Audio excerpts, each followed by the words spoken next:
उत्तराखंड में एक छात्र को चाइनीज समझकर मार दिया गया। केरल में छत्तीसगढ़ के एक मजदूर को बांग्लादेशी बताकर पीट पीट कर हत्या कर दी गई। सवाल सीधा है, क्या भारत में अब शक ही सजा बन गया है? क्या पहचान ही मौत का कारण बनती जा रही है? ये घटनाएं अलग अलग राज्यों की है, लेकिन इनके पीछे सोच एक है। जो दिखने में अलग है, जो हम जैसा नहीं लगता, वह संदेह के घेरे में है। उत्तराखंड में पूर्वोत्तर भारत का छात्र, केरल में छत्तीसगढ़ से गया मजदूर, दोनों भारतीय नागरिक थे। लेकिन भीड़ ने पहले उन्हें दूसरा माना, फिर खुद को न्यायाधीश और जल्लाद दोनों समझ लिया।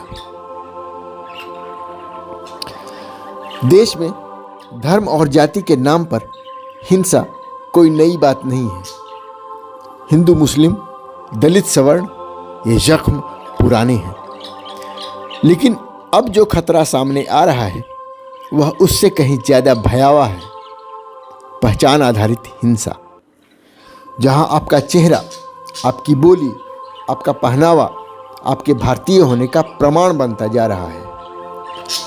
क्रिसमस के दौरान हमले, नमाज को लेकर मारपीट और अब ये हत्याएं, ये बताती हैं कि नफरत अब हाशिए पर नहीं, मुख्य धारा में दाखिल हो चुका है। याद कीजिए आरपीएफ कांस्टेबल चेतन सिंह का मामला। चलती ट्रेन के डिब्बे में धर्म पूछकर 3 लोगों की गोली मारकर हत्या। ये कोई अफवाह नहीं थी, ये कोई भीड़ नहीं थी, ये भारत की सुरक्षा व्यवस्था का हिस्सा था। और छत्तीसगढ़ के रायगढ़ में एक आरपीएफ हेड कांस्टेबल ने अपनी ही साथी की हत्या कर दी, सिर्फ इसलिए क्योंकि संविधान और आरक्षण पर बहस हो गई थी। सवाल उठता है, अगर वर्दी में बैठा इंसान संविधान को दुश्मन मानने लगे तो आम नागरिक से क्या उम्मीद की जाए? ये तथ्य जो डराते हैं।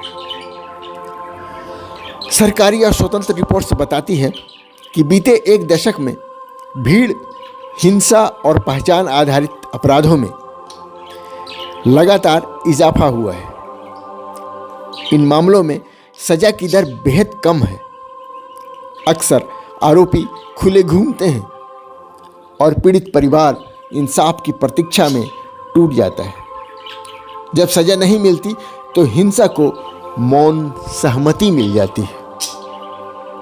सबसे डरावनी बात यह नहीं कि हिंसा हो रही है, बल्कि यह है कि हिंसा करने वालों को लगने लगा है कि हम देश के लिए काम कर रहे हैं, हम राष्ट्रभक्त हैं, हमें कोई नहीं रोकेगा। जब सत्ता के करीब बैठे बदजुबान नुमाइंदे नफरत को भाषा देते हैं, भीड़ उसे लाइसेंस समझ लेती है। यही वह बिंदु है जहां लोकतंत्र कमजोर और अराजकता मजबूत होती है। इस मामले में सबसे ज्यादा असुरक्षित कौन है? प्रवासी मजदूर, पूर्वोत्तर के लोग, अल्पसंख्यक और हाशिए के समुदाय, जो देश की अर्थव्यवस्था चलाते हैं, आज वही सबसे ज़्यादा डर में जी रहे हैं। अगर कोई छात्र या मजदूर घर से निकलते वक्त यह सोचे कि कहीं उसकी पहचान उसकी मौत की सबब न बन जाए, तो यह किसी सभ्य समाज के लिए खतरे की घंटी है। अब सिर्फ निंदा काफ़ी नहीं है, अब चाहिए स्पष्ट, कठोर और 2 टूक संदेश। भीड़ हिंसा किसी भी नाम पर बर्दाश्त नहीं होगी। धर्म, जाति या राष्ट्रवाद किसी को भी हत्या का लाइसेंस नहीं देता।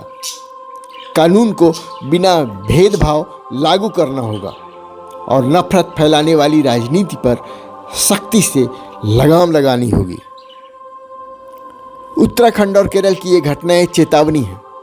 अराजकता अचानक नहीं आती, उसे धीरे धीरे सामान्य बनाया जाता है।